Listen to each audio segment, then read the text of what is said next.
What is up? What's going on, everybody? Welcome back to Blood Splatter Chatter Bonus Blood. Here on a Sunday, we got a fancy crew with us to do something a little bit different. We're doing the first 2 episodes of Masters of Horror, which was a Showtime series that ran for about a year and a half. Boom. Had 2 seasons from late 2005 to early 2007, created by Mick Garris. Robbie, I'm having a hard time remembering off the top of my head. What did Mick Garris do? I always see him doing interviews. He did all those really shitty Stephen King made-for-TV adaptations, like The Stand and Stephen King's The Shining. Right, really fantastic. But he also did Critters 2, Yeah. which was absolutely amazing. So okay. I always see him as like interviewing people. Like he's like big in like promoting horror and doing horror documentaries. He's got a lot of friends. He's the dude with the long white hair, says so many absolutely just astounding things about horror cinema. So he's the dude in the know. You know what I'm saying? Right. So, yeah. Yeah, and he seemed like the good guy to put this together. He had the wherewithal to reach out to all these different peoples. Who we had on here? We had Toby Hooper, Dario Argento, John Carpenter's got one. Takashi Miike. Hey, I can say that name this time. Look at me. I've come quite a long ways. And I think you pointed out last time, Robbie, the 2 huge ones that they're missing. And there's a lot more that I didn't mention, but no Wes Craven and no George Romero. Yeah, they tried to get those 2 involved, but it just scheduling going on at the time, right? This, by the way, Masters of Horror, one of my favorite TV shows of all time. It's absolutely brilliant. The idea to take the greatest horror directors of all time, give them all like an hour movie to do each season. They did 2 seasons on Showtime, and then they went over to NBC, right, which really softened it up, and they did Fear itself. But all 3 of those are super fucking awesome, in my opinion, man. So hell yeah. And you have so many people. You got John Landis, you got Joe Dante, Clive Barker got involved. Like he didn't direct, but he wrote one, right? So like, yeah, there's a lot of cool people that are involved in Masters of Horror. Hell yeah, man. And then welcome back to the show, my brother, Mr. Fable. Been a minute. I know you had a big show last night doing your holiday show over on One Collection Down. What up, my brother? Chilling. Always good to be back on Blood Splatter Chatter, man. One of my favorite channels, man. Hell yeah, man. One of the best stuff. One of the things that I've heard about the most when it comes to the horror genre, the Masters of Horror. So hell yeah. And now, had you heard, because I hadn't even heard of this until Robbie brought it up a couple years ago. I didn't see it when it came out. And you told me, you're like, oh, I wish I would have watched this when it came out. I was there. I was there when it happened. It's so of its era right now. Yeah. I think they're great. Everything I've seen is super solid. I've seen like maybe 10 episodes of the first 2 seasons. But it's like, it's so 2000s, even like when the music kicks in and just the outfits and everything. What up, Rogue, my brother? Appreciate you being here. Hope you had a good vacation. Christina Payne, happy to have you here. And I'm very happy to welcome back the man, the myth, the legend, Mr. 9-Panel Grid himself. What up, E? Thanks for being here. Thank you for inviting me to see this, man. I've been looking for an excuse to watch these things since they came out, and I never seem to find a way to make it happen until today. So, hell yeah. Well, let us begin then with the first episode, directed by Don Coscarelli, called Incident on and Off a Mountain Road, which is one of the goofier fucking titles that I had to write this title like 3 times this week. I'm like, please, copy and paste. But again, directed by Don Coscarelli. He made Phantasm. He directed the first 4 Phantasm movies. He did Beastmaster. That's, to me, like, I love Phantasm. I've grown to love the shit out of it, but I never watched that when I was a kid. But Beastmaster, I watched the hell out of that. I know you covered it not too long ago, Robbie. And he's done Bubba Hotep, starring Bruce Campbell, horror comedy, which I have not seen. I know you're a fan of, but I figured you're the one that's going to know more about this gentleman than probably the rest of us on the panel. Robbie, I know you've met him, which I can bring up a picture of in just a moment. Yeah. But kind of tell me, like, just what your thoughts are on the man Don Coscarelli and his career. Yeah, this is where I met him in October, and I met him a few times, had several conversations with him, and he's like one of the most down-to-earth dudes I've ever met. Like, Don Coscarelli is amazing. I'm quite a fan of his work. So he came in to the film industry, financing films, doing things. He did a couple like teen comedies in the 70s, but they didn't really work. He did like Kinney and Company, and there was something else, right? And it didn't really work. So then he decided, everybody's saying right now, because we're in the post Texas Chainsaw Massacre, post Halloween era, everybody's saying, we need to do a horror film. So he does a horror film. He does Phantasm, right? Phantasm. He does the first 4 out of 5. He's involved in the 5th one, but it's a fan thing that's going on, like a web series. Phantasm 5 does suck and it blows hard, but the ending that we got, and I just, unfortunately, Phantasm, the biggest budget was part 2. Phantasm 2 is amazing. If you've ever watched the first Phantasm, and this, by the way, is all 5 in one movie, right?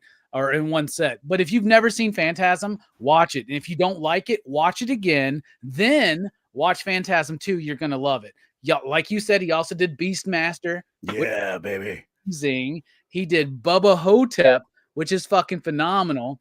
And one of his films that I've never seen, but I hear so many good things about, is John Dies at the End. So I didn't know he did that. I've heard I've heard that mentioned a bunch of times.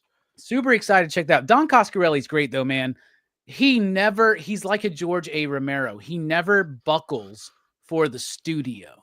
He never does that, right? That's why he didn't really have, let's be honest, he doesn't have the career that John Carpenter or Dario Argento or John Landis has, right? And part of that is because he won't buckle down. He won't just listen to what the studio wants to do, right? And for the longest time, they just wanted to make another Phantasm film. And he didn't want to do that. And he did Beastmaster and a couple other little projects before he had to financially do Phantasm 2. He's a super cool dude. He's awesome. I'm a huge fan of his work. If Verno, you've never seen Bubba Hotep, you got to watch that stat. You're going to love that movie. It's so stupid. And Bubba Hotep, just like this incident on and off a mountain road, is based on a John Lansdale short story. So Coscarelli is also a big fan of John. And when I met him, now who's that? I don't know who that is. Well, he wrote a bunch. He's a writer, so he wrote a bunch of like short stories and little novellas and stuff. He's done comic book work in as well. This feels like a comic book to me. I don't know what it is about this. I would love to see like a 40-page one shot or like a 2-parter. There's something about this that just feels, I don't know. It just feels. Like actually, now that I think about it, I think they did try to do a Masters of Horror comic book series, but I don't think it really I don't think it really went all the way. But I do think they tried to do a Masters of Horror comic book series. But John Lansdale did, he's just a short fiction writer for the most part. Bubba Hotep is based on one of his short stories. Don really likes him. Don and John get along. When I met Don this year, I knew that everybody was going to ask him questions about Bubba Hotep or Phantasm. I'm wearing a Phantasm hoodie. That was not planned, by the way, in that picture. I just happened to wear it because it was cold as fuck, right? And but when I met him, I was like, I know everybody wants to talk about this stuff. I'm a huge fan of all your work, but I want to talk about Incident on and Off a Mountain Road, right? I was like, that's one of the, I think, most underappreciated episodes of Masters of Horror. And he really, really lit up when I brought it up, because apparently it doesn't get brought up a lot because it kind of gets lost. You got Dario Argento, John Carpenter, right? John Landis killing it in season 1 of Masters of Horror. He gave me a great story. He was like, we're shooting all of these in Vancouver at the same time. And he's like, but my episode was first. He's like, so we were a little bit ahead of the game. And then everybody would wake up in the morning and we'd go to breakfast and they would all start talking about it, what everybody else was filming. And he goes, he remembers very specifically, he told me this. He goes, I remember at breakfast one night, everybody, John and Carpenter and Landis and Joe, they were all flipping out. They were like, do you know what Dario did last night? He killed a kid by having his dick eaten off. And then that's when Don Coscarelli told me, he goes, that's when I decided, oh shit, I think my episode's too soft. That's when he added in the eye gouge. Oh, hell yeah. Because that's one of my favorite parts about it. That's hilarious. Now, if you guys want more details on that, Robbie's referring to Jennifer, the episode directed by Dario Argento. I think it's like the 6th, 7th, maybe actually it's the 4th, I believe. But we did an episode on that. That's the other episode of this that we've covered, was Jennifer. Yeah. Yeah. So that was fun. And meeting Don was great. Don Coscarelli is one of those horror, he is truly a master of horror who didn't quite have the opportunity that the others had because, and like I said, he was a renegade. He never said yes. He mostly said no in his career, and he would only do projects that he was very passionate about. It's so funny how often that gets brought up. Like so many horror directors, they had their first hit with a horror movie because that's the best way to make a buck. and then they fight for years to try to make something that isn't a horror movie, and then they have to go back and do a pretty much it's usually a sequel of the thing that got him in the business. And outside of Phantasm, his biggest movie might be Beastmaster, dude. Like like 2 sequels and a television show. Like everybody knows Beastmaster. Not everybody knows Don Coscarelli, man. Well, most people, I remember I said this when we talked Phantasm. Phantasm, if you're in the horror world, that's like it's a pretty big movie, pretty big B movie or whatever you would call it. But I think the average person on the street does not know what Phantasm is, doesn't know who the tall man is. Like, not to put you on the spot, E, but just, you're a comic. The reason why I love having you and Fable on, like, Fable, you're much more of a horror guy, but E, you're a story guy. You're a comic guy. Like, I respect your insight in story, which is why I think you're a good fit for this episode, because that's kind of what it's all about. It's just this little story. But had you heard of Phantasm, like, before we did this?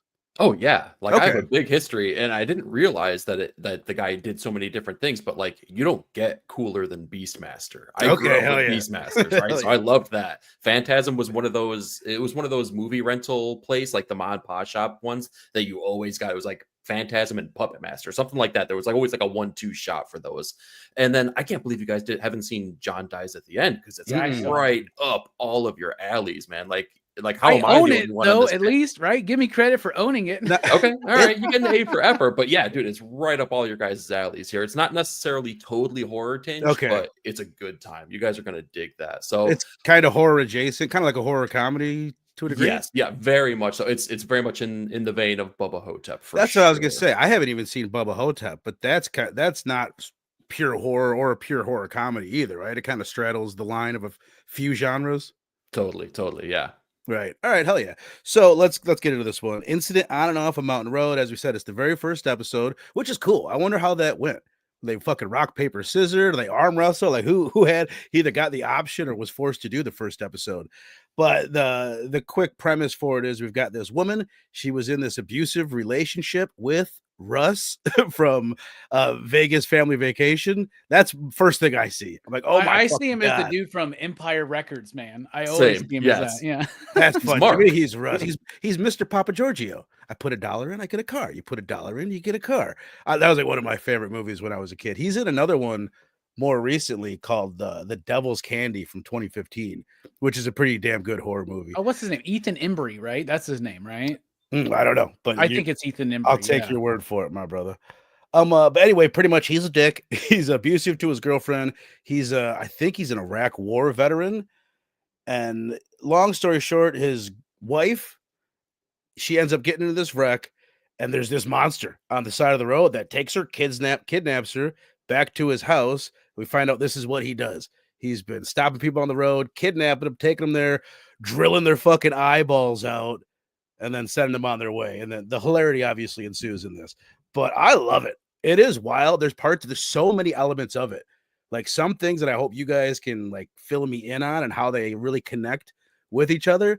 Like, what is the monster? How does he really connect other than with the situation that the girl finds herself in? I don't know. But Fable, you said first time watch for you. What did you think of this first episode?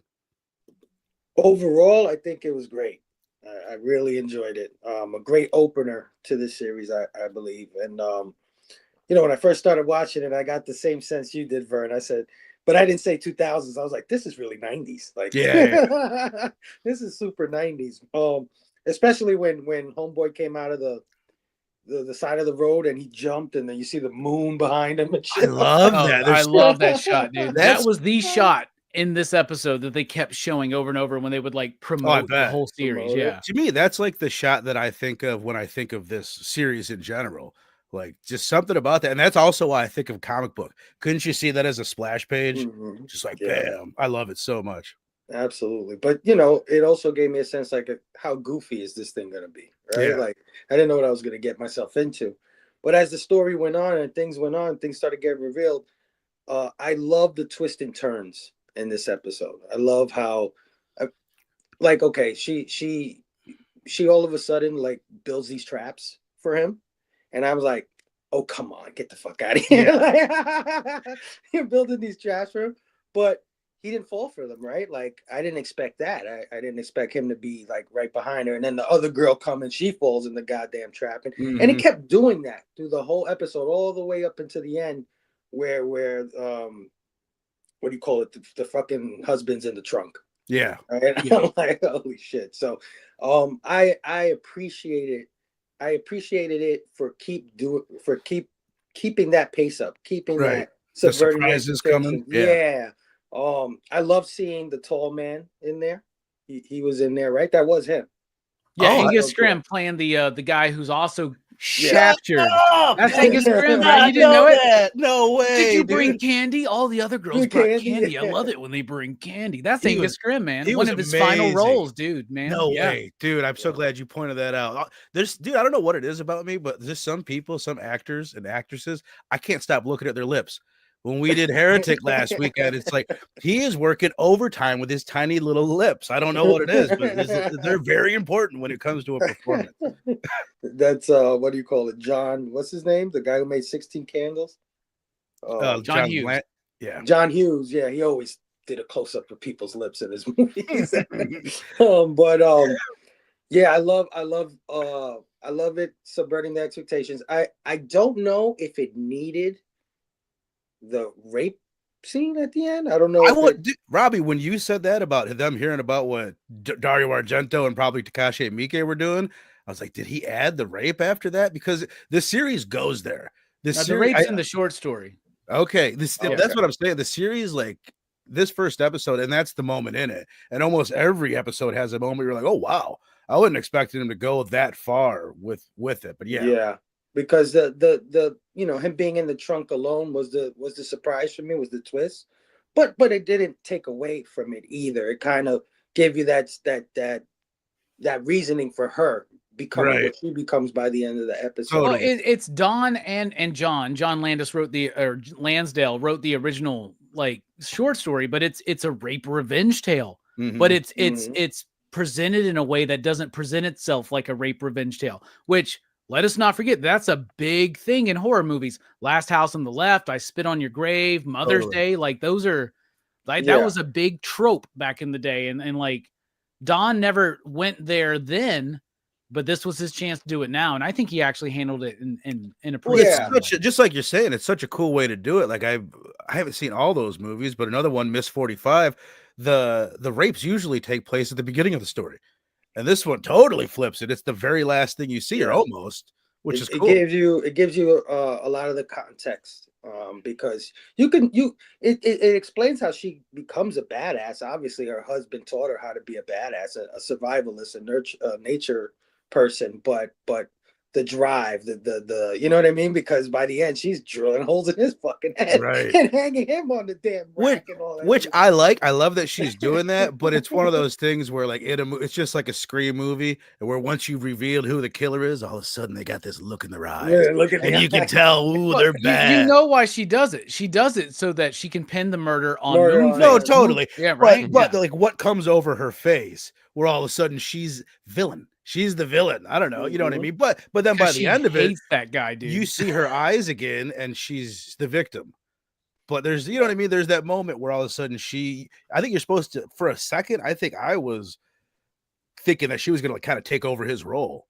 So she was going to start to do that to people. Also, Don's a big fan of Italian horror movies, and he told me that personally, and he was like, "That's why the eye thing is there. It's because of the horror movie." I like the second day I saw him, he was wearing like a Suspiria shirt, you know what I'm saying? And I was just like, he told me, he was like, it's the Italian guys. Those are the guys that I think are the best. Totally. Right? And he says I think Suspiria was his biggest inspiration for Phantasm. And when you listen to Phantasm, you can feel it. It's why so dreamlike, right? Yeah, totally.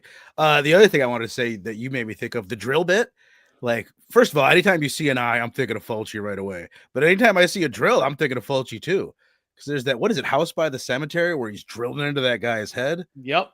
Right. Yeah. But all right, my brother E, first time watch for you. What did you think? Incident on and off a mountain road, dude.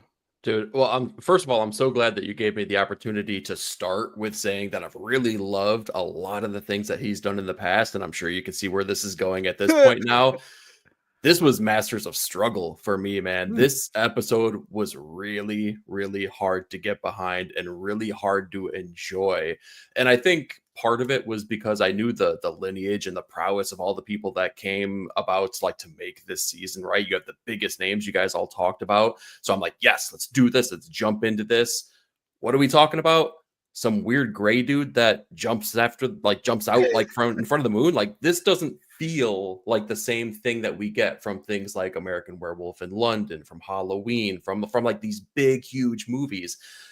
This was tough, man. And Robbie, you had mentioned this was filmed in Vancouver, and it makes so much sense because my thought throughout the entire watching of this episode was like, this feels like a CW episode, dude. This feels so CW. It's not even funny. And that's exactly where they film every single one of these things. Budgets were very low in this series. Right. Budgets, yes. I was thinking that too. I think if they were even TV in general, right? You didn't get the kind of performances that you would get now. If they were to redo this now and it was on Netflix, it's not going to be like the premier actors in a show like this, but they're going to be better than I think what we get in this show. There's going to be higher budgets. My girlfriend just finished rewatching Lost, for instance, right? And one of the things I was telling her about, I was like, Lost is like ahead of its time because it was a network television show that was trying to tell an ongoing story that you had to be there for every episode of, right? Right. Not saying that you have to be that for Masters of Horror, right? But we are still like, yeah, Sopranos is going on, right? And Deadwood's going on, but we're not in that.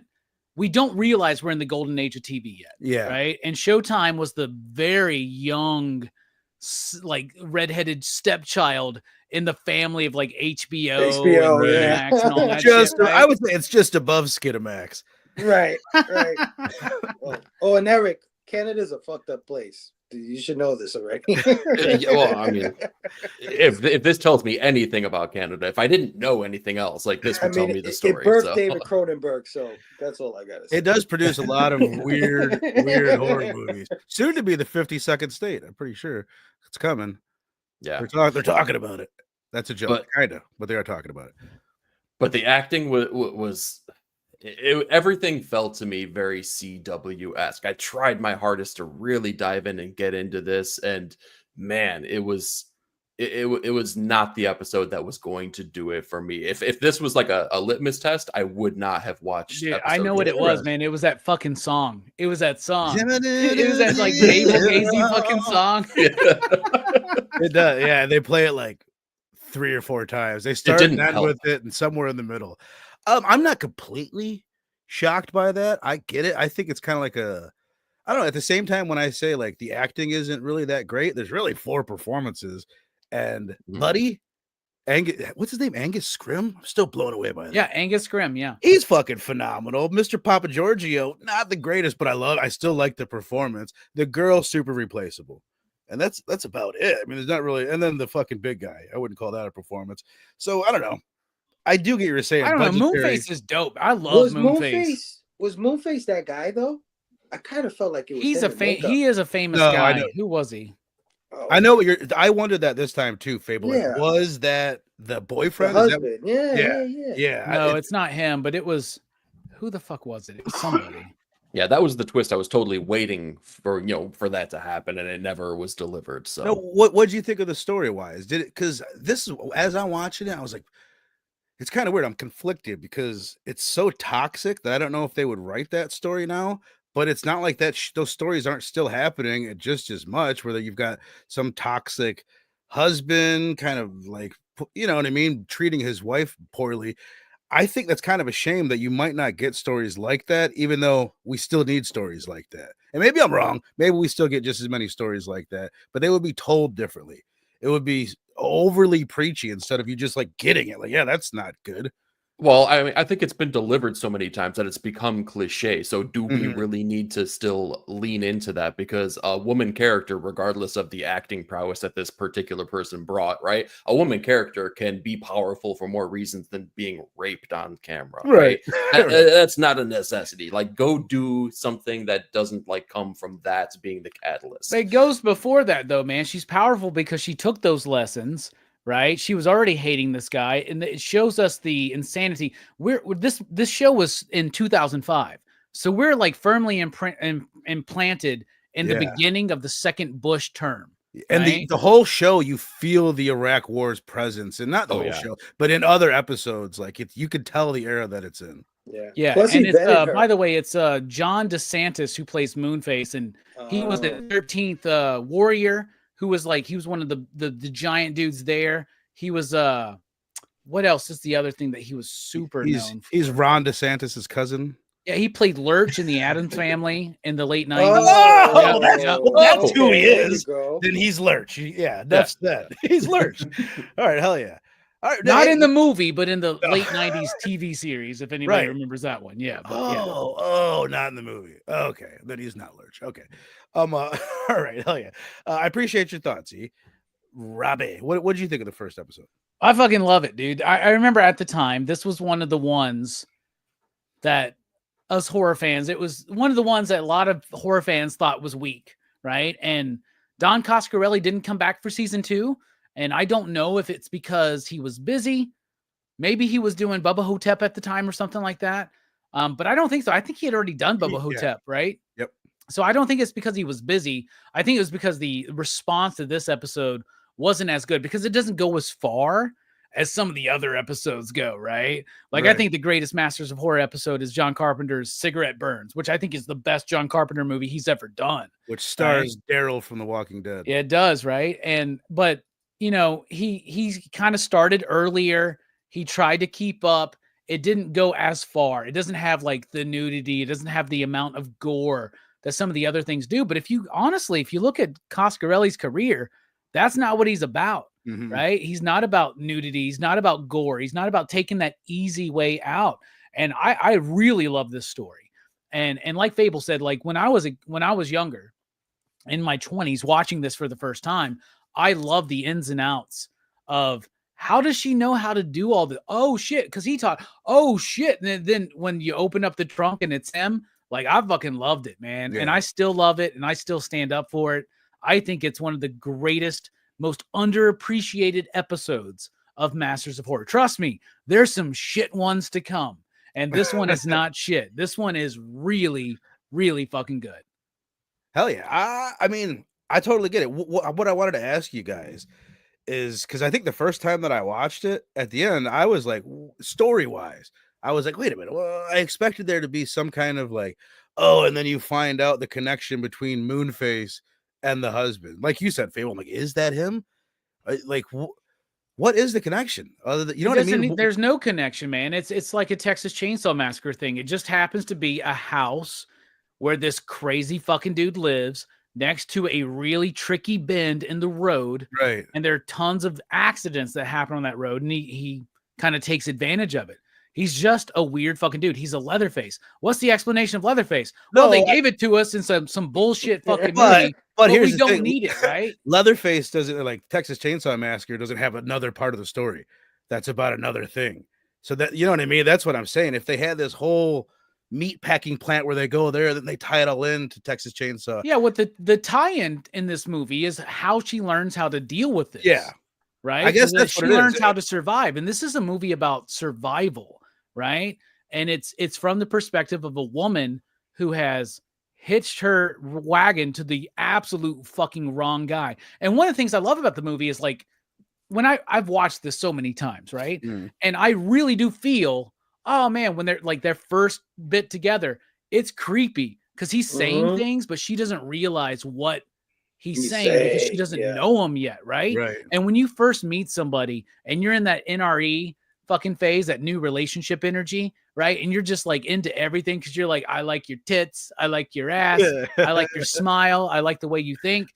But then like down on like a little bit further down the road, you realize, oh shit, I should have known from the beginning. And that's what I think this episode really warrants repeat viewings, because then you see that in the earlier scenes. You see that, oh, you should have known that when he said it. Because at one point he goes, sometimes I just wish I could kill them all. I know. And she laughs at it, right? She bites her lip and gets turned on by it. Well, that's something that people say, right? Because she's interested because there's a guy, first of all, who has interesting thoughts about things, right? But she doesn't quite get where he is. Right. That's what I think more than anything. She's just attracted to his passion about anything. It could have been anything. She's like, yeah, this guy, he's passionate about Yeah, something. because every other dude she's hooked up with has been like Jaeger bombs. Plus, he recruited her. Like, that's what I got from it. Like, he was trying to recruit her into his little army of friends or whatever, because he says a line where he's like, I know you've always had it. I've seen it from the beginning. Like, he says, I'm not going to make me look like I'm stupid. Like, for seeing in you what I know you're a badass. Like, I know you can be a badass. Fucking do this with this knife. Do this with this thing. Do it again. You know what I mean? And she proves him right at the end. She really did come into her own. Right. It just took a traumatic ass experience. Well, it's interesting. At first, it's another thing where it's like, would they write a story like this these days? Would they put a story like this on Netflix where she's learning these lessons from her abuser? And like, to me, the way they would do it now where is you can get them. Yeah. The way that they would do it now is that she was already on that path, right? Yeah. You know, but I love that because it's playing with the idea of the survivalist. Right. And like I said, we're in the very beginnings of the second term of George W. Right. And man, I get how people feel about shit now, you know, with the second Trump term on the fucking horizon or whatever. But dude, I was devastated when George W. got nominated for a second term, man. And there were a lot of these kind of people. They were like, well, Armageddon's about to happen. 2000, you know, like Iraq and like all these, like it's all about to go down and we got to be serious about this shit, you know? And those people are still like, now's the time where we're supposed to be very serious because it's all going to hell. Right. So, I mean, I do think there's a little bit of a political connotation. It's not necessarily about the empowerment of the woman or anything like that. It's about the fucking craziness of these people that they feel like their whole sense of identity is the fact that there's this impending Armageddon. And everybody else in the world is so wrong and they're so right that they got to like, and another thing about like when she first gets into him, like she mentions in like the second or third scene, I think the flashback, she says, are you hanging out with your new friends? Like he gets more into it as it goes, right? He gets worse. Yeah. And plus there's the whole thing, and we've been touching on it, but like in the story, it really all like 9/11 is what causes all this. You know what I mean? It's the subtext of everything. It's his post-traumatic stress from living in or being in the war. So, and that's the whole reason for the series, to be honest with you, right? Because we know that the big revivals in horror in American filmmaking happen after big traumatic events, right? Whether it's the Great Depression that led to the Universal monsters, right? Or the nuclear threat in the 50s that led to all the stuff like Them and things like that, or whether it's the Vietnam War, the post-Vietnam War movies were like Last House on the Left, Halloween, Suspiria, Texas Chainsaw Massacre, right? Night of Living Dead. And then, you know, the post 9/11 movies, Saw, Hostel, these things are becoming big. And Mick Garris realized that there's a whole generation of horror like filmmakers that haven't really had too much of a chance to spotlight their talents in this era. Right. And that's why the whole series happened, I think, in my opinion. Dude, there's something that you make me think of that I wanted to touch on briefly is just if they say Netflix, because they would be the most logical place for Masters of Horror to show up again, maybe HBO or something like that. But if they did it now, and now we're like 20 years, because it's most of these guys that are the Masters of Horror, their big hits were like 20 years before this, 25 years before that. So right now, if they redid it, it'd be like James Wan, Eli Roth, fucking Rob Zombie. And then you could sneak in a Jordan Peele and a Robert Eggers and shit like that. Mike Flanagan would be a part of it, I'm sure. It would be badass. Like, I would be all about it. I wonder if you could get something like this in this day and age, like put together again. You need a Mick Garris to go slap it together. Dude, if they did it with like Eggers and Ari Aster and like those James Wan and those dudes, like I would be here for it, man. Yeah, unfortunately, it's a different era now. Yeah, Ty West. Yeah. Oh, Ty West. Oh, Jesus. That'd be badass. Ty West should be the guy then to bring it all together. To bring it together, right? Or Eli actually should be the guy to bring it all together. He is kind of the Mick Garris of this generation on every documentary. That's a good point. Hell yeah. All right. Well, let's go ahead, go around and rate this bad boy and then get into our second episode. Fable, we'll start it with you, my brother. What are you giving Masters of Horror episode 1? I thought it was a great opener. I did find myself feeling it was goofy at times or nonsensical, but I mean, all of this shit is nonsensical. There's a fucking guy named Moonface, you know what I'm saying? So, but I liked how it subverted my expectations at every turn. So for that, I say it's solid. It's a 4. Hells yeah, hells yeah. Mr. E, my brother, 9-panel grid. What are you giving this episode that you loved oh so much? Oh yeah, I'm on the other end of the spectrum here, man. This one is it's a solid 2 for me. Unfortunately, this one just did not do it for me. I can't think of too many things that I'm gonna walk away from this feeling like I took something profound away. Like I walked away a changed man.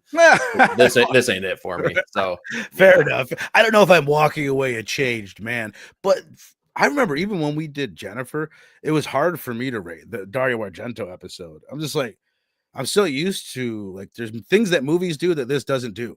It skips a lot of the character development, the complexity that you would get. So I found I had a hard time kind of rating these, but I don't know. Robbie, what are you giving it? I'm with Fable. I give it a 4. I don't think it's the best Masters of Horror episode. Yeah, it doesn't. I don't come out of it as a changed man or anything like that. But I appreciate it for what it is, and I think, I think you're being really harsh on this bit. I get it, man. Low budget. They got to do it in less than an hour. But that's the project. You know, that's what they have to do. I also kind of get, I don't know if I would say I agree with it, but I understand what you're saying, where it's like, what the fuck? This is like, it doesn't really connect. Like when you're thinking, oh, Masters of Horror, this is going to feel retro. It doesn't feel retro at all. In fact, there's a lot of these that feel like Tobe Hooper's episode is way too 2000s. It's like, give me some fucking classic Tobe Hooper. And this one kind of suffers from that. This doesn't remind you this is Phantasm. These are filmmakers who at this point in their careers, they weren't respected. Dario Argento was, nobody wanted to make a movie that was directed by Dario Argento or John Carpenter at the time. It's crazy to think about it. The reason why they were able to do this is because nobody wanted them to make movies, right? That's wild. And they were able to come in and do, and this was their attempt to, like, this is what a modern Don Coscarelli movie would be like, right? Yeah, it is a little bit CW. It is. But honestly, Don Coscarelli, with all these other names, he's the most CW out of all of them. Right. Like, honestly, he really is, man. Well, he's not. I mean, I was going to ask you this. You said, oh, he is a master, but I respect that. But as far as, like, he's not like John Carpenter, Wes Craven, where he's got the career of a master.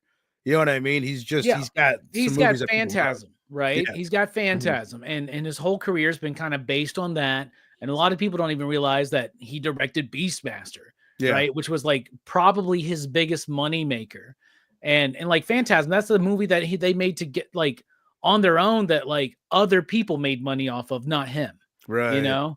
And which is also how it usually happens for those first-time horror directors. Exactly. So this is kind of like a chance for these directors to kind of come back and be like, all right, Eli, all right, James, we still got it. We can still do it. Right. We can still do something for today. That's what you made me think of. I think a lot of those guys that we mentioned, and maybe it hasn't been quite as long ago, but a lot of those 2000s Masters of Horror, like Eli and James Wan, there's way more relevant still. Their career isn't kind of past them by. They're still in almost their prime. I would say Eli's best work could be ahead of him. It's taking more seriously now. Yeah, it's taken more seriously now than back in the day. Back in the days, I mean, this stuff was relegated to video cassettes, B movies. You know what I mean? They never got nominated for Academy Awards.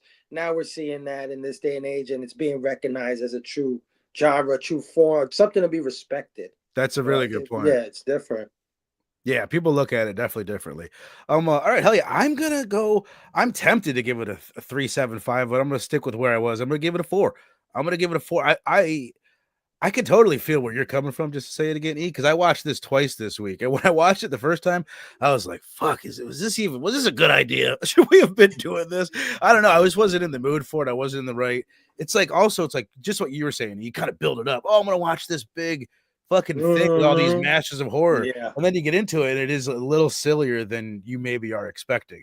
It's a little more, as one might say, a little more CW than you came in hoping for. So, all right. Let us go ahead and get into the next one here and talk about episode 2, which is Dreams in the Witch House, based on a story by H.P. Lovecraft, directed by Stuart Gordon, who's really known for his, really known for his H.P. Lovecraft adaptations. Of course, did Re-Animator, he did From Beyond, he wrote Honey, I Shrunk the Kids, which is something a lot of people probably don't know, probably his biggest hit of a movie, any project that he's ever been involved with.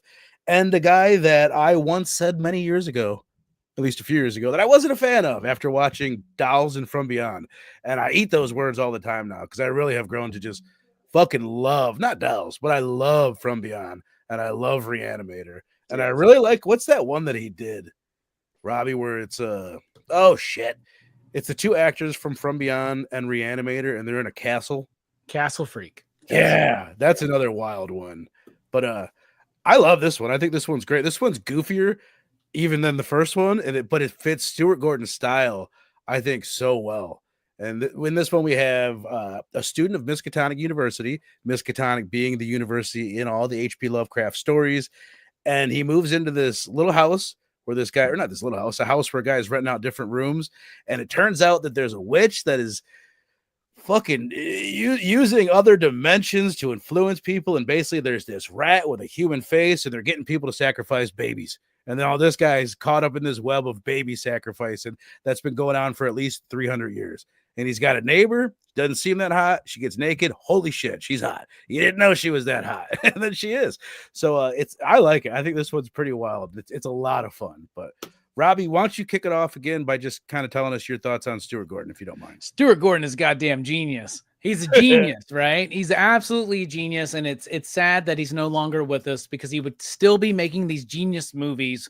Don't forget that one of the best films I've seen over the last couple years is Suitable Flesh, which was supposed to be the next Stuart Gordon film, right? Loved it. Me and Link covered it a couple months back. Go check it out. Yeah, it's such a good movie. Stuart Gordon's great. He's really great at taking H.P. Lovecraft stories. He's the only filmmaker, I think, to really take H.P. Lovecraft and bring it to an audience in the right way. Because if you try to bring H.P. Lovecraft in the way that it's written, H.P. Lovecraft is not a great writer. Mm-hmm. He's got some great fears that come across and ideas, right? But he's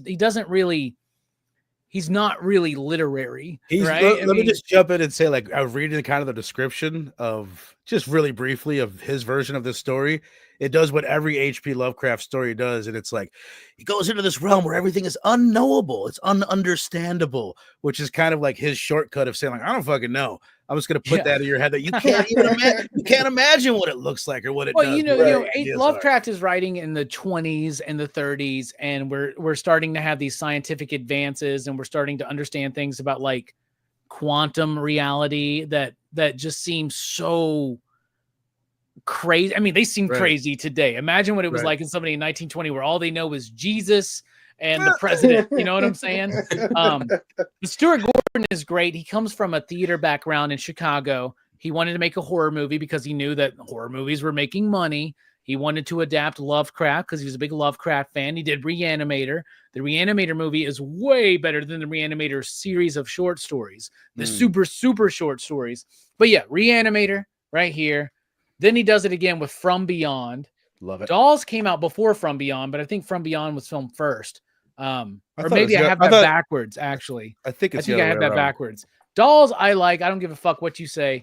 Then we got Robot Jocks, which we're going to be talking about soon on PCP. And then Dagon, which is another H.P. Lovecraft story that he did. Haven't seen that one yet. The main character in this is the main character in Dagon, right? The aforementioned Castle Freak. You say the main character or the actor? The actor, the actor is the same guy. He also did Stuck was his last movie with Mina Suvari, which was absolutely brilliant. Love that movie. And let us not forget the immortal classic of Space Truckers. Right? and I love that you mentioned that, you know, Stuart Gordon's most famous thing probably that nobody knows is Honey, I Shrunk the Kids. He wrote that film. But he also wrote and directed Christopher Lambert in Fortress. And a lot of us remember that movie, but don't know that that's a Stuart Gordon movie, right? Wow, yeah. Stuart Gordon was great because he always said that people would tell him less is more. And he said, no, more is more. That was his whole method of filmmaking, right? Well, I think his line was more isn't enough, which means you can just be like, all right, well, here's some more. Is that enough? No, more isn't enough. Just keep it coming. That's in all of his movies, man. Like Re-Animator with the head-giving head scene. Like he knew that was going to be the scene everybody was going to talk about, right? And From Beyond, you got like a lot of sexual content going on in there. He continued to push that boundary. You've seen Stuck, Verno, right? No, I have not. No. Bruh, Stuck is one of those movies where every scene you're just like, how did it just get fucking crazier, man? Stuart Gordon is a genius because he pushed boundaries and he's another guy. He's a maverick. Oh, Hollywood studio, you want me to do this? No, I don't want to do that. I'm not going to compromise my vision. So I'll just keep doing what I do. Even though he doesn't have the opportunities. Like horror movie directors today, I hate to say it, but they're a bit soft, right? Where they'll do the movies that are, and I know that we as an audience are more like willing to have certain movies kind of made. Like, yeah, Ari Aster, yeah, make your movies, right? You know, and do that kind of shit, right? And I feel like Ari has that, like Ari in particular has that same kind of thing. I'm not going to compromise my vision. Otherwise, we never would have gotten Beau is Afraid. No studio would really make that, right? But even A24, I think, has gotten soft, right? And is trying to go into Blumhouse territory, right? Because they've had success. And you don't see a lot of these kind of filmmakers anymore. I think Ty West is one of them where, no, I'm going to do it this way, my way, or I'm not going to do it. And Stuart Gordon is the epitome of that, man. Like we talk about George Romero being like the ultra maverick, right? Stuart Gordon more so. Like, honestly, like Stuart Gordon went into territory that nobody else ever thought. He broke rules. He breaks rules in this movie. He kills a baby.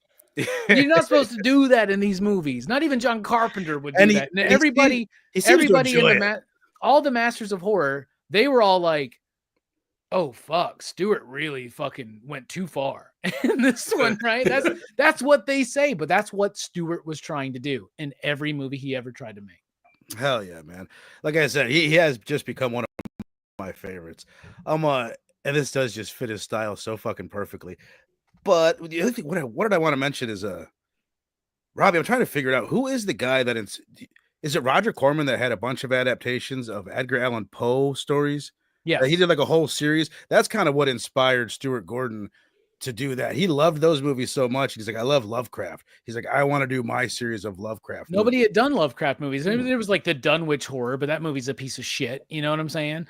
But that's what he did. That's why in the second season of Masters of Horror, he does the Black Cat with Jeffrey Combs. And that's Poe, right? And isn't one of his movies Poe? The fish. Yeah, he did The Pit and the Pendulum. Oh, The Pit and the Pendulum with Lance Hendrickson.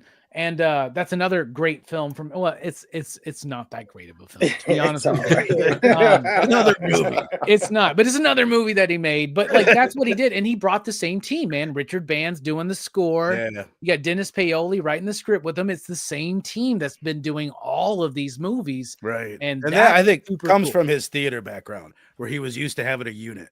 You know what I mean? He used the same actors, the same crew, and all that. Yeah, and what's funny is that when he decided to make Re-Animator, the theater was like, we can't be associated with this. So we had to actually take a leave of absence to go and make that movie because they did not want to be associated with that movie in any form or fashion. He didn't have it rated either. Speaking of breaking the rules, his first movie, he did not have it rated. And then he felt like he was kind of punished by the ratings board for his movies that followed that. Yep.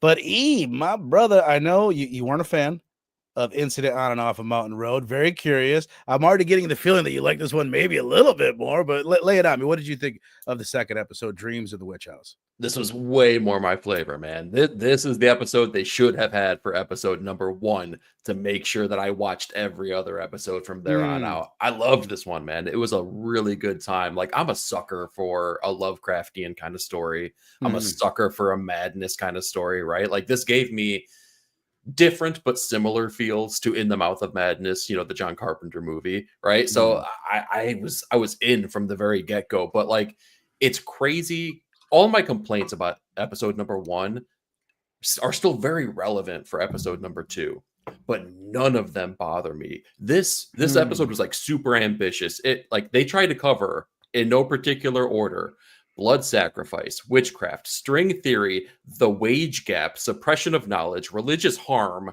you know, anthropomorphic prophecies and magic This motherfucker's notes crack me up. I love it, dude. In an hour. In no particular order. That order seems semi-particular in the way you read it off, but yeah. That should be his middle name, over ambitious. Stuart, over ambitious Gordon. Every film he did, yeah, for sure. Dude, like, but it was so much fun. And even the things that are like they skew super silly, like the human-faced rat. That was like my favorite thing. Right. It was like the funniest, silliest, craziest thing. I was like, dude, I'm here. I'm down. Like, just, let's follow this story through. That was the bit they used in the promos too, was the rat face, like the she's coming for you. Yeah. And some of those effects like hold up, man. And don't like we haven't mentioned it yet. Greg Nicotero and Howard Berger doing all the effects for every single episode. Yeah, that makes a lot of sense. This is like before they were just K&B effects. Okay, right on. It was super enjoyable. Like even the twist at the end where things got, you know, where the thing happens, the baby dies, that nobody really expected them to go that far. Even at that point, I was bought into the episode, man. I was living in that world and along for the ride. So like, yeah, I dug this a lot. Hell yeah, man. I always like a movie just because it's like such a not a pet peeve, but it's like a fear of mine, I guess. Like I hate being falsely accused. And it's like, no, you don't fucking get it. I didn't do it. And there's nothing you can do to get them to believe you. It's such a frustrating thing. And he keeps kind of getting put in these situations. I agree with what you're saying, where it's like all like your complaints for the first one are all still present here.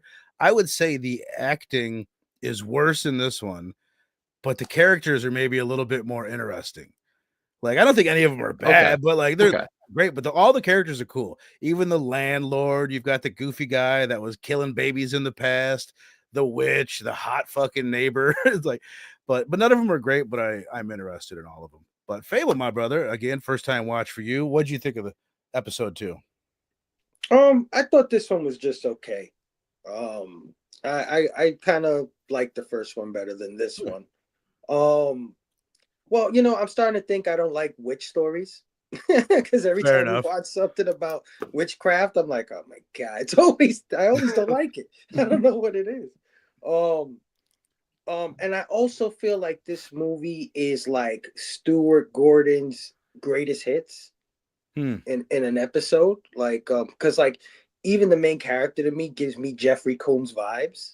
Like I thought he was his son. I was trying to look that shit up. It's like, is this Jeffrey Combs' son? The scene where they show I forgot what it was, but there's this like lighting, this like green lighting in the wall and stuff. It gave me From Beyond vibes. The chick that like you said, she wasn't too hot when you first see her, but then she gets naked. It reminds me of the girl from Beyond too. Same way, she gets naked, and it's like, oh, so this is like for me. This was like playing Stuart Gordon's greatest hits in an episode, like just truncated, really small. Right. I almost feel like that's what Masters of Horror, like that's kind of what I would want from it. I don't want to watch it and have it not feel like the director. You know what I mean? Like some of them, I think, oh, look at how I've grown. Don Coscarelli wants to show us how he's grown. It's like, no, go do the shit that I know you for. Well, the other thing with like, I didn't get that from the Phantasm. I didn't get Phantasm vibes until I saw the Tall Man. Well, even that, right? Well, that's what I'm Don saying. Coscarelli's style, right? Like, I don't think he ever had the ability to really cement a style, right? Yeah. He's the most commercial out of all the Masters of Horror films or filmmakers, which is crazy to me because nobody ever gave him the chance. But he's the one. Like, is Beastmaster somehow comparative to Phantasm? No, not at all. Right. You can't tell that's the same person, right? Right.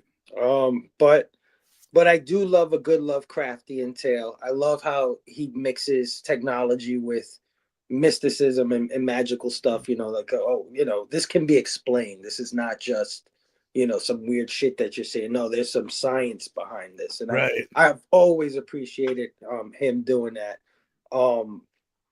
And, you know, I like the goofiness of it too. You know, the fucking rat face thing. And at the end, he eats through the guy. Like that shit was ridiculous.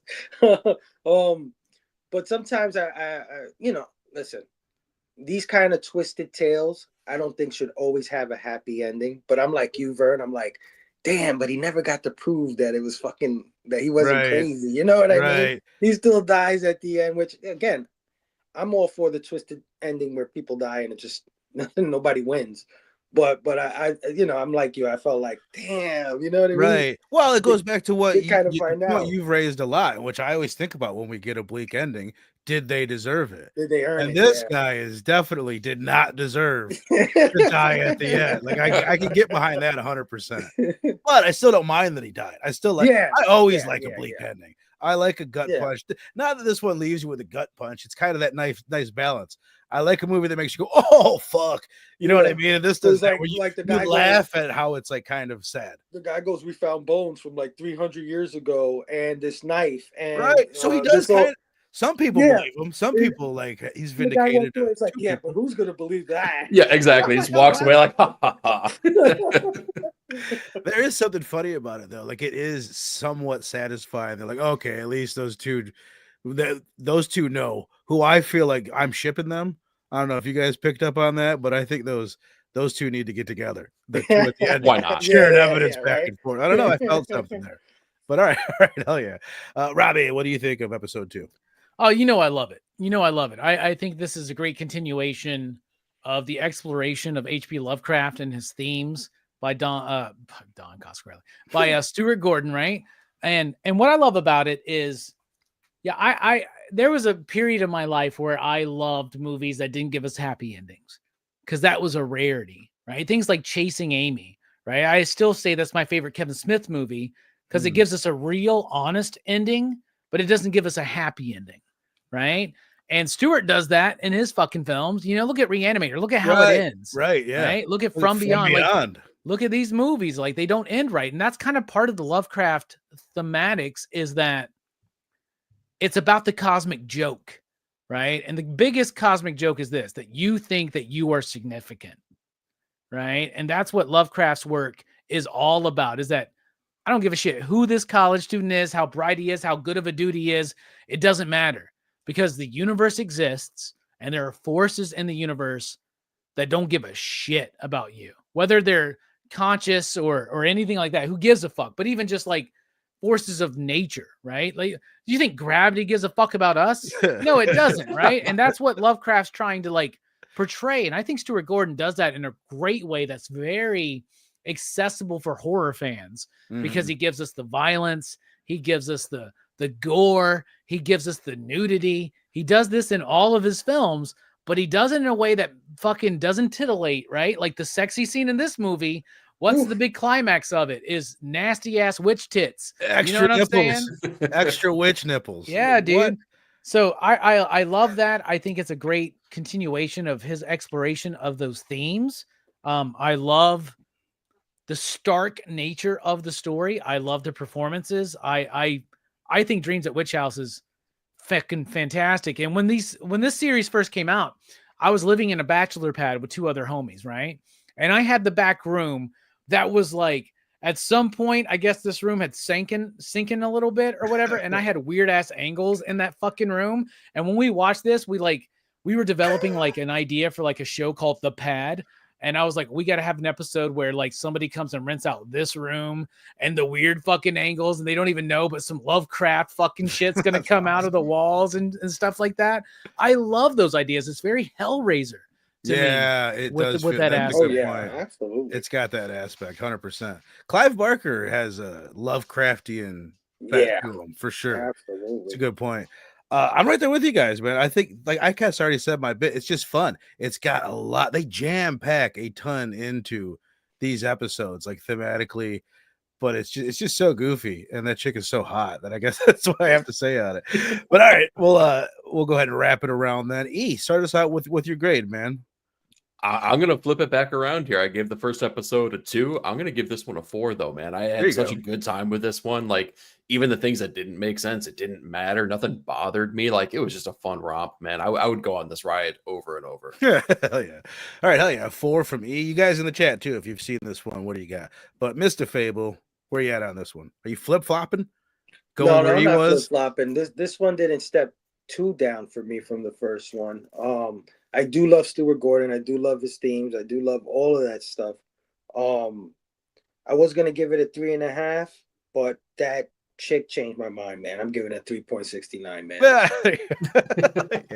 She got a lot going on. I hate that. I feel like, man, if you guys listen to the Heretic episode that we did, I was being way too pervy. And if you listen to the Smile 2 episode we did, Robbie was being way too pervy. So we'll calm it down. Well, speaking of being pervy, man, if you think that chick is hot, she looks like she belongs on Reality Kings, like what Monster Curves. She would be on the Monster Curves sub channel for reality. She's got curves for sure, man. Woo. Every time I see a body like that, I just imagine, like, I wish I had some Hot Wheels. You know what I mean? It'd be so fun. Anyway, Robbie, what are you giving it, brother? I'm gonna give this one a 4.69, man. I fucking love it. I think it's up there. It's not as good as Re-Animator, From Beyond, or even Dagon or Castle Freaking, right? Things like that. And it's because, you know, he doesn't have the time, he doesn't have the budget.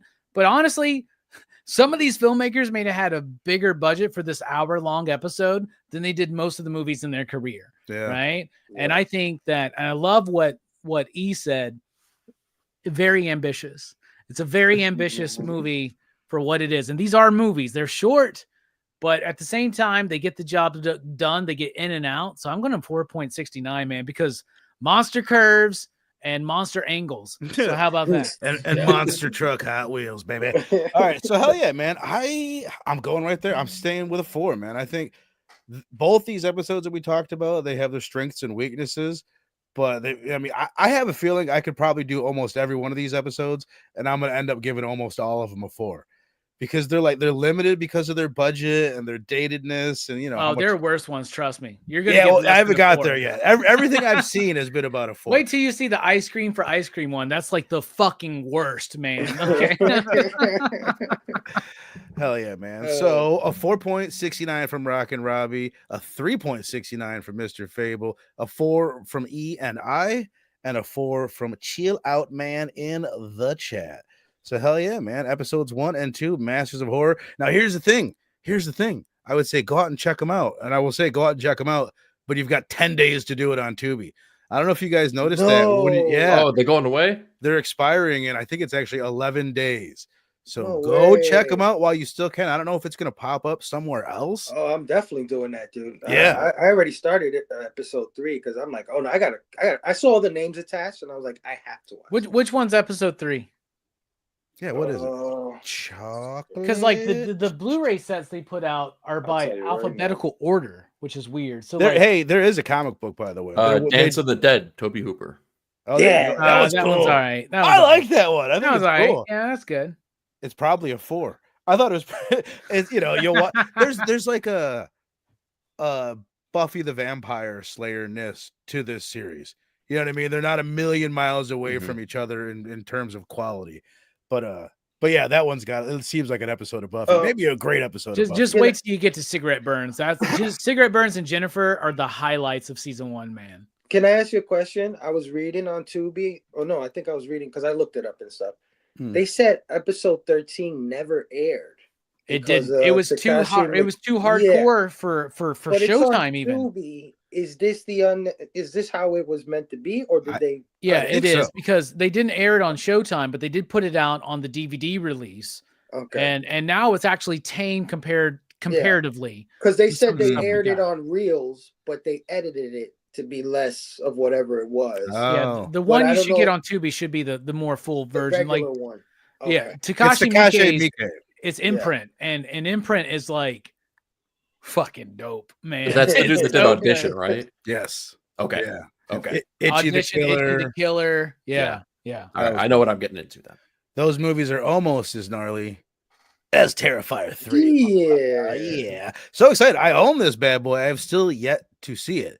I'll probably watch it tonight, actually, for the first time. We'll be covering it on Thursday, the day after Thanksgiving, the day after Christmas. Very excited, man. I'm super stoked to finally watch that bad boy. And then I don't even know if I put this on here. Did I? I did. All right, Link, if you're out there, I had to switch it up. He doesn't even know this yet. I hit you up. We were going to do another movie with Immaculate. Then I'm like, fuck it. I got to do First Omen with Immaculate. It's too good of a pairing. We're trying to finish up. This will be our final 2024 Sunday double feature of the year before we do our top 10 horror movies of 2024, the first Sunday of January. So we'll be doing First Omen and Immaculate. I have not seen Immaculate. I really enjoyed First Omen, though. It didn't blow me away a lot. It was Robbie, you saw it when it came out, right? Yeah, of course. I feel like it was getting a lot of hype at the time. I feel like there wasn't very many good horror movies that had dropped this year at that point, and people were kind of freaking out about it. And I have heard no buzz about it since then. Like, not on any lists that I've seen. For everybody's got distracted by fucking dipshit Long Legs movie or whatever. You know, Long Legs First Omen, I think, is not that great, but it's got some. It's ambitious. It's got some potential, and it's got great score. It's got a great score. It's got some moments too. It's got some fucking crazy. It's very much worth a watch. Like, it's a really watchable movie. It kind of ties in with the original pretty well. It's a prequel to it, but I would say worth checking out. I think it's on Hulu. Immaculate. I'm not sure where that is, but it is streaming. And I don't know, but if Sydney Sweeney shows her tits, I'll watch it. So I was just about to say this is the modern version of the chick from the Stuart Gordon episode. Well, now I'm even more excited to watch it. Let's hope she does. And then Festivus for the rest of us. Tell people what you got going on, Mr. Oh, we got the 7th annual Festivus stream on PCP Monday night at 8 p.m. Central Time. Join us for the annual erecting of the PCP Festivus poll, the airing of the grievances, and the declaring our feats of strength. It's going to be fun. It's always fun. And Joe Corallo even told me he may be late, but he's got some grievances, even more grievances than last year to air, believe it or not. So I'm excited for it, man. This is the very first time that I had ever checked out your live shows, Robbie. Ever. I was watching your weekly reviews, and for some reason, I checked out your first ever live stream that I ever did. It was the first time I'd ever met your friend Jelani, and Jelani was fucking drunk, and I was like, "Oh, they get buck wild over here on Rockin' Robbie Live or PCP Live. Holy hell!" So awesome, man. Jelani has already told me he's going to be really shit-faced for Festivus this year. So we'll see what happens. He might want to rethink. He might want to go watch that last one before he. If he did, he had to bow out like halfway through the fucking show, dude. He's like, that's where we got so many great bits though. Like the "You're Worth It" bit came from that, right? Yep. Robbie, I feel like I remember you being like, "Jelani, how fucking drunk are you?" Like, holy shit, holy shit. But anyway, Fable, my brother, great show last night. Tell people what you got going on. Well, yep. Talk about being shit-faced. I was totally shit-faced for this episode right here. Check it out. We talked about the things we love. It's sort of like a pre-Festivus Festivus. It's like we talked about things we loved and the things we hated in this episode, and it was pretty good. Came out, it was a good segment. So at least watch the first half of this. and then the pre-Festivus episode was last night when we were on Go Figure Reviews, right? We kind of like did a little bit of bitching. Yeah. What was funny about this is we talked about the new Superman trailer, and that seemed to be what everybody was talking about all week. But when we got to it, it's like nobody had anything to say about it. They were like, "It's great. Yeah, looks great." I heard there's a little white dog in it. I heard little white dog's stock is rising. That's what I've heard. I've not watched it. Well, watch this if you can. And we're actually on a little bit of a hiatus. We'll be back January 31st for our Comics Curing Cancer makeup show. We were supposed to be part of Comics Curing Cancer. We had to drop out for personal reasons, but we're back. Nick just showed me some of the stuff that he's going to be putting on the prize wheel, so you want to be a part of it, you can get a chance to win some of this awesome stuff that we got coming. So yeah, check it out. End of January, man. Hell yes, my brother. Hell yes. And my brother, 9-panel grid, Mr. E. My brother, tell people what you got. So just this morning, I dropped my year in review, my top comics and top comic creators video for all of 2024. So give that a watch, see all the stuff that I was enjoying, all the stuff that I was digging, and maybe some of the stuff that I wasn't digging. If you see it, not make a list. Wait a second. You didn't feel like Power Fantasy deserved to be on the thumbnail, Eric? I don't understand. What's going on there? I feel like you have more to say about Power Fantasy at this point than I do. So I'm saving it. I'm saving it for your list. I don't want to take everything away from you. Spoilers, it's not on my list. It's okay. We got time. Another issue dropped. We're on a little bit of a break right now, but we ended the year super strong here with Ink and Insights here, the show that me and Stu share. And we had a guest star, Rockin' Robbie Billups, with us here to talk about some comics. what a way to end the year here. So we're going to be coming back in a couple weeks, but catch the replays. We've had Robbie with us. We've had Fable with us. Verno, maybe someday. Hey. I haven't read it. Verno would have to read comics again. You gotta read comics on Verno. You'd have to do a special episode. You have to do it, maybe a separate thing. A very special episode. Yeah. Yes. Exactly. Aiken insights about comic books from 4 years ago. Hey, I got them. I still have them all. They're fucking. They were like, dude, they're surrounding me right now. I can read. Dude, you got to read Wonder Woman, and it was like 15 issues. I said, dude, I'm not reading 15 issues of Wonder Woman. No, we could do like a scathing expose on the Krakoa era. This is literally how messy this fucking room that I'm. This is the last week that I bought comics. You remember this? Remember when this came out? I remember that. Yeah, that's still sitting. It's got dust on it, and it's still just sitting right here. I got my copy signed by John Romita. Not Jr. even bagged Klaus and Janson. Yeah. It fell off at one point and fucking bent the page, pissed me off. Oh. This is part of the reason why I quit buying comics. I bought it and then I dropped it before I bagged and boarded it, and I bent it up, and I'm like, what did I just pay for this piece of shit fucking comic? $10. That's you're just raw dogging it over there. That's literally, that comic was a big part of why I'm like, you know what, fuck this. I'm fucking over this shit. But anyway, Terrifier 3 next Thursday. Super excited about it. And then Sunday, Immaculate and the First Omen. Stoked about all you guys in the chat. Chill, Rogue Out Man. I like that. Chill and Rogue Out Man. Chill Collecting and Rogue Out Man. Stupak the Slayer. Go Figure Reviews. Christina Payne. You guys are the shit. And we'll see you next time. Thank you so much.